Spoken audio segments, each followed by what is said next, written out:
Well, obviously, we're excited to get the spring going, and we got teased a little bit with the weather early in the week, but back to reality. Just still have a lot of questions to answer on the offensive side and maybe the defensive side as well, which is, I guess, to be expected when you lose the left side of your infield, Gold Glove second baseman. There's a lot of questions still to be answered, but the talent's there, especially on the mound. A little better. I'd say little more experience there, obviously with Division I game time and tough situations. Guys that have been through it a little bit with Wiggins and McIntyre and Smith and some of those guys, just to name a few. Morris, and then we filled in with some really good young pitchers and a couple of transfers, JUCO transfers that have done outstanding. So, just ready to get out on the field. A week from today, we'll scrimmage, whether it's inside or out.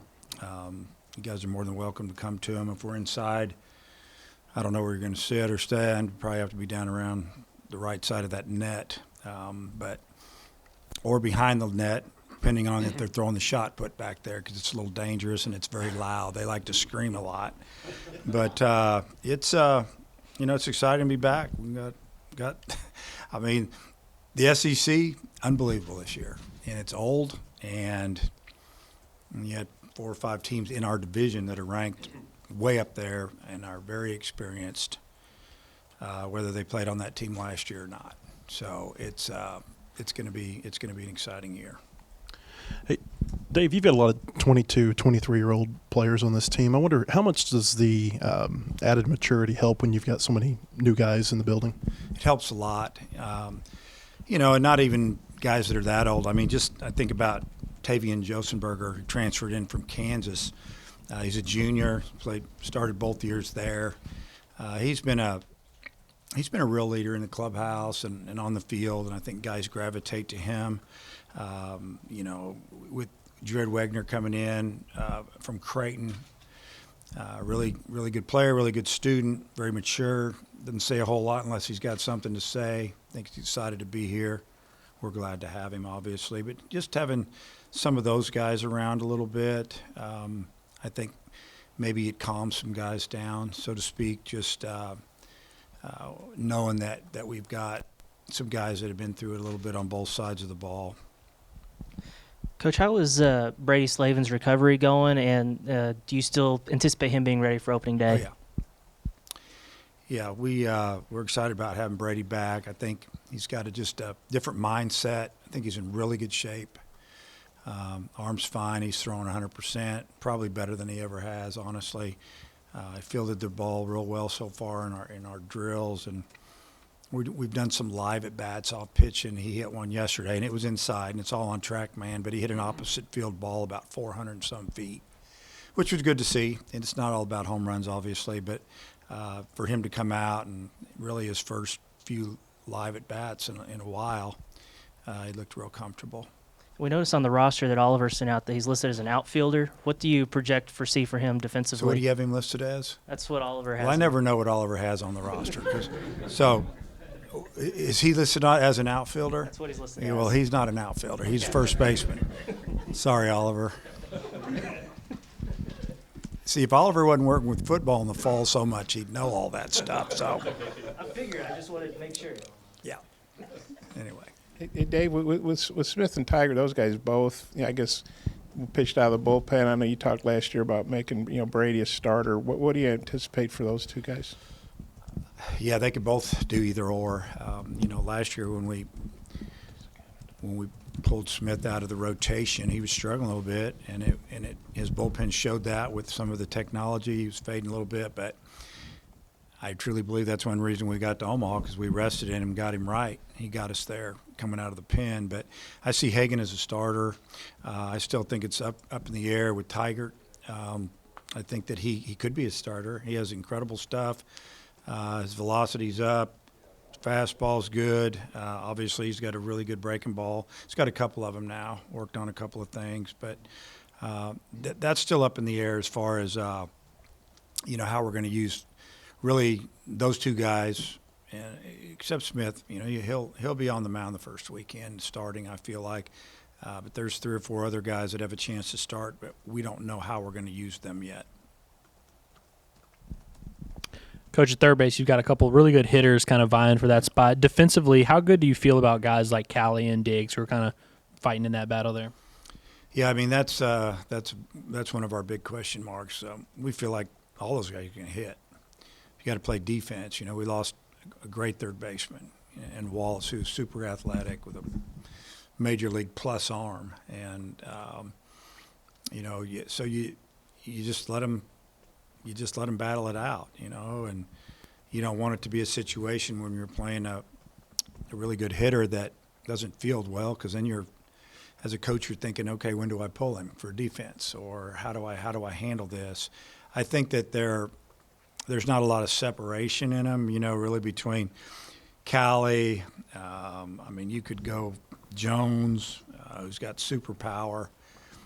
He's a freshman, but he's got some bat speed, and then Kendall Diggs, and there's more, but I just need one for now anyway. So we're going to let them battle it out for the next 3 or 4 weeks, and just because we start it one way doesn't mean that's where we're going to go when conference hits 4 weeks later.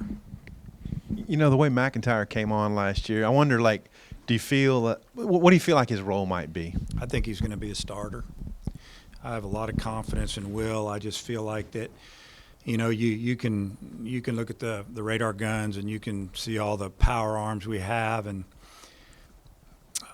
I think Will gets it done, and he'll pitch 90, 91, 92. He can throw it harder if he really wants to, but he also throws a really good cutter and change up, and off the field, Will doesn't say a whole lot. On the mound, he's mean, and I like that. And I would love to have Will as a starter, because that leaves a couple of those big arms in the bullpen. And to me, the second half of the season for sure, I just feel like it's going to come down to the bullpen a lot, because that's when hitters are hitting.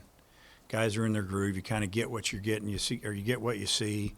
But you've got to be able to close out games, and we know what we're getting from Will. It's a lot of strikes. It's a lot of confidence out there, and he's going to make the other team swing. Talking about the bullpen, Coach, Zach Morris coming back, just having a guy like that with the experience that he got, especially in the postseason last year, how was that? It's great having a veteran. Zach's a guy that there was definitely some interest in him professionally, as a few of the other guys here, but chose to come back, and I think he's going to be a little bit of everything for us. He can be a guy that can start. He can be a guy that can come in the 5th and finish the game. He can come in and get a hitter out. So a lot of maturity there. Just glad he decided to come back. We've got a few other lefties, but he's the one that's really, when you take a step back, he's the one with the experience, and he's been in about the toughest situation as you could be in that second to last game in Omaha, bases loaded, win or go home, and that's after having a bad start earlier, and we gave him the ball because we had confidence in him, and he came through and got out one of the best hitters in the country. And then the catcher spot, looks like you returned all 3 of the catchers from the fall. I'm just curious, how you're feeling about that spot. Well, Hudson Polk, transfer from Oklahoma. I thought he had a really good fall. He was the most consistent catcher as far as the defensive side. He actually got better as fall went on. I thought that Parker Rowland was really good early, and then, I think he got tired a little bit. That's just the way I feel. Didn't catch quite as good, but he hit pretty much all fall, and he's switch hitter.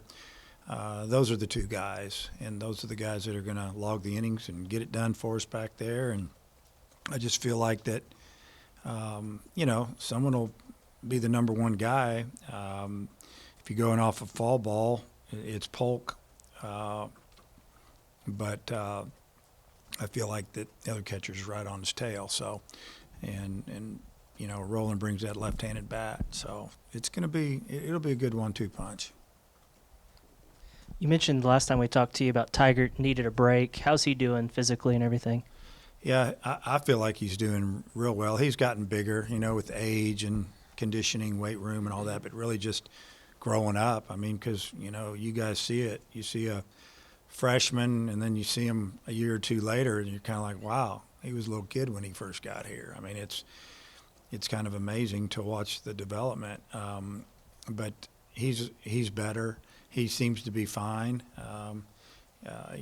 This afternoon we've got 10 pitchers are going to throw against live hitters. This is some of our hourly skill work, and he's one of them today. And we threw 10 yesterday. It was really good to see on both sides, the hitting side, the pitching side. I thought we did a really nice job, and I'm sure that'll be the case again today.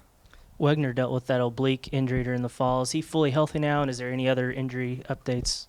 Yeah, he seems to be real healthy. He came back early.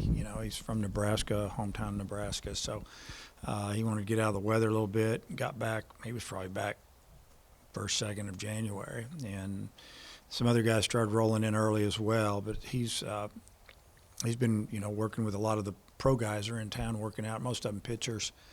He's gotten some live at-bats off those guys and some of our guys, or mostly our guys. But no, he's healthy, and I don't feel like anybody at this time, unless that changes. It's changed since last night. I feel like we're all healthy right now. Hey, Dave, how do you feel about your outfield depth and both, covering ground and hitting? Yeah. So, right now, Borfin would be playing right, and Josenberger in center, Wegner in left if we started tomorrow.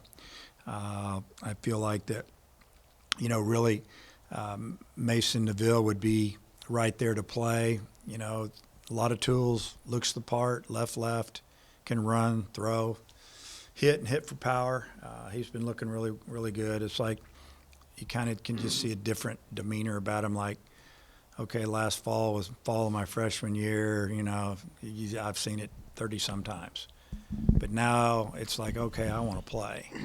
And so we're getting close. And so you can just see a little bit of a different look in his face. I think he's going to challenge to get out there. And there may be another guy or two. We've got some guys on the infield that if we needed to put them in the outfield, we could. So, nothing's set in stone. Last year at this time we sat here and we pretty much told you who was going to play where. This year it's still a work in progress, except maybe for the pitching side. We talked a lot about like your new position players, but you have a couple returners like Borfin and Stovall. Just kind of what are you expecting with the jump that they could possibly take going into this season? Well, I mean, I can see it. I see it every day. I see Jace Borfin a lot more comfortable here. I think he's fed up with what's gone on as far as how much he's gotten to play and how he's played, the injuries. I think he's ready to have a big year for us. And, just the team voted him one of our captains. So he didn't even get to play last year, hardly. Once he hurt himself when he ran into that wall in a pregame drill, which is unbelievable when you talk about it. And then Peyton Stovall was also selected a captain, voted by his teammates and Zach Morris as well.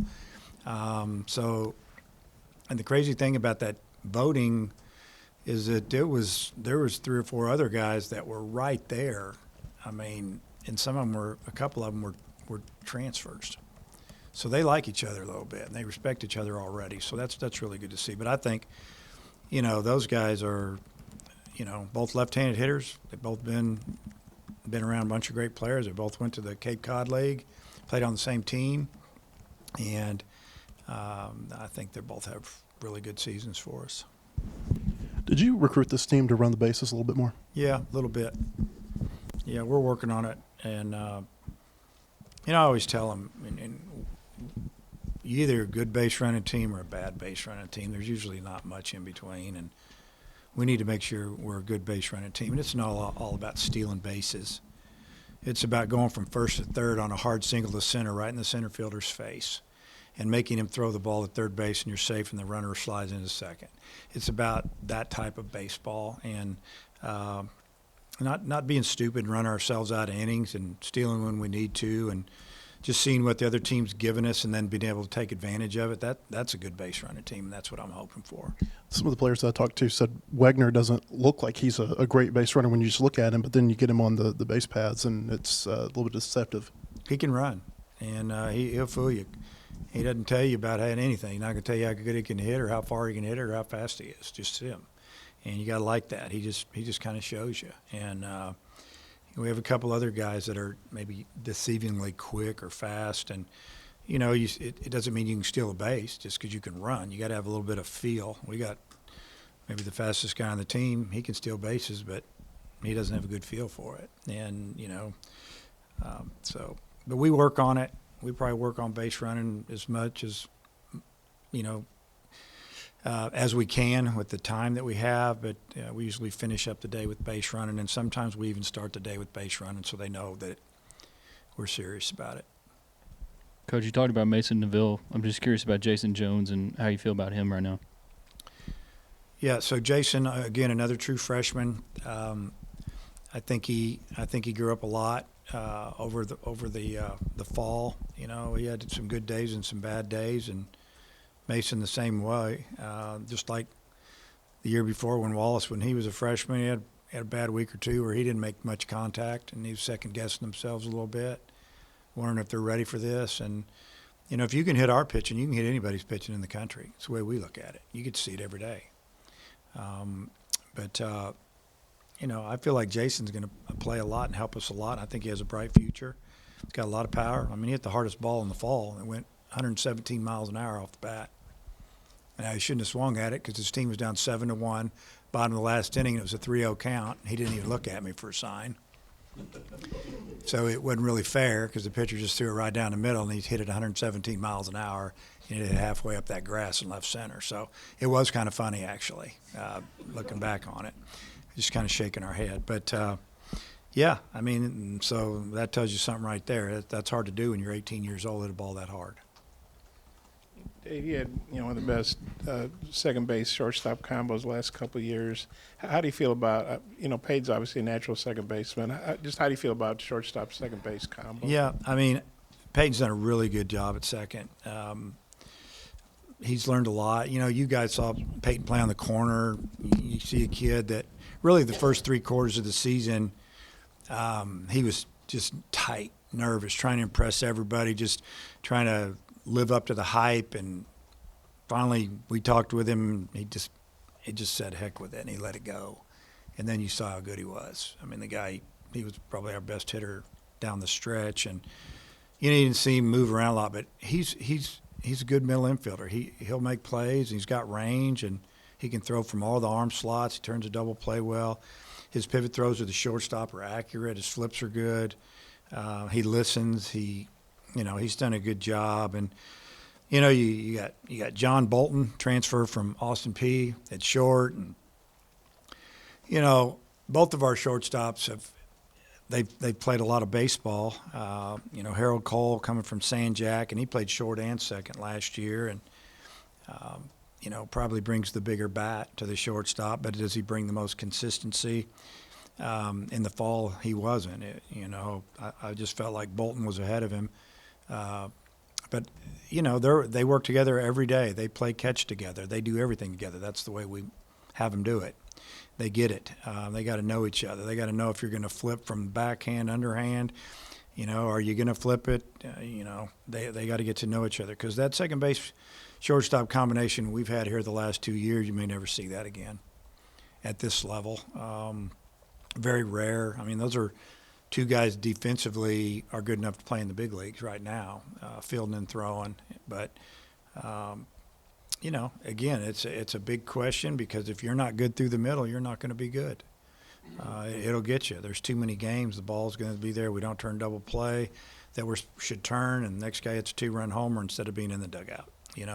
That's things that happen if you're not good in the middle. So if you want to win at the highest level, you got to play defense. You mentioned earlier Hagen Smith. You see him starting opening weekend. You see McIntyre as a starter.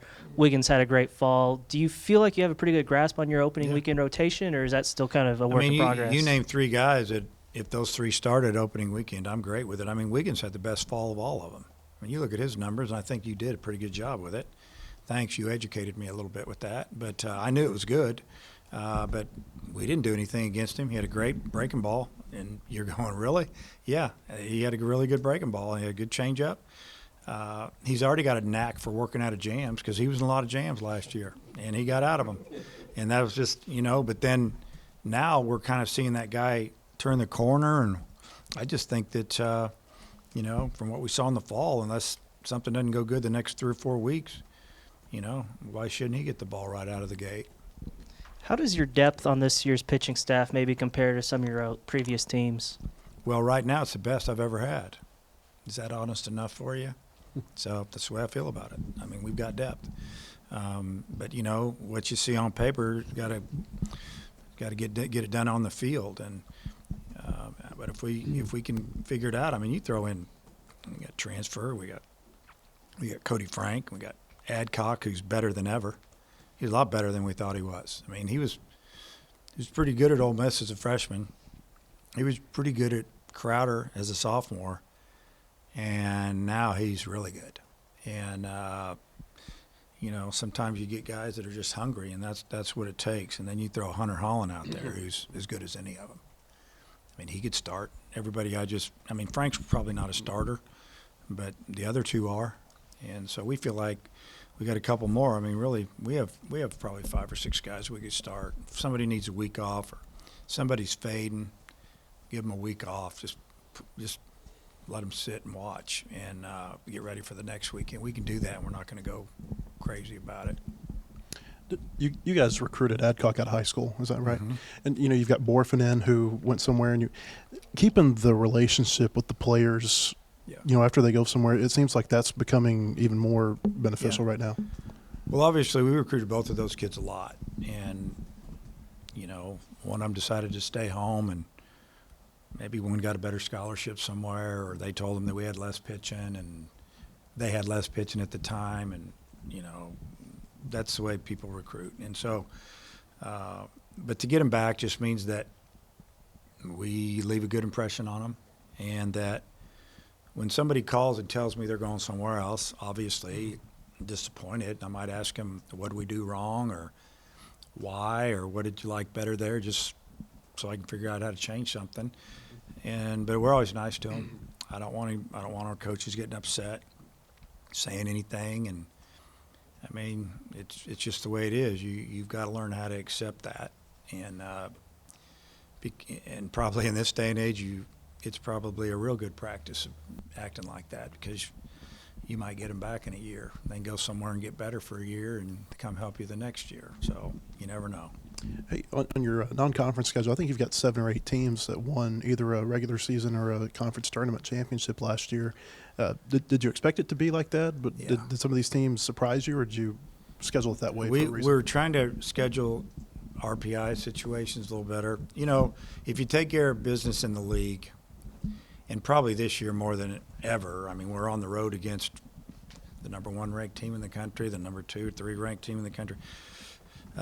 We play because when you're on the road, obviously, if you beat people, it helps you more than winning at home or at a neutral site. It'll take care of itself, but the more non-conference games you can find and you win them against teams that obviously are in the top 100 or, top 50, or they have a winning record in their league or a winning record overall, that's how they add all that up.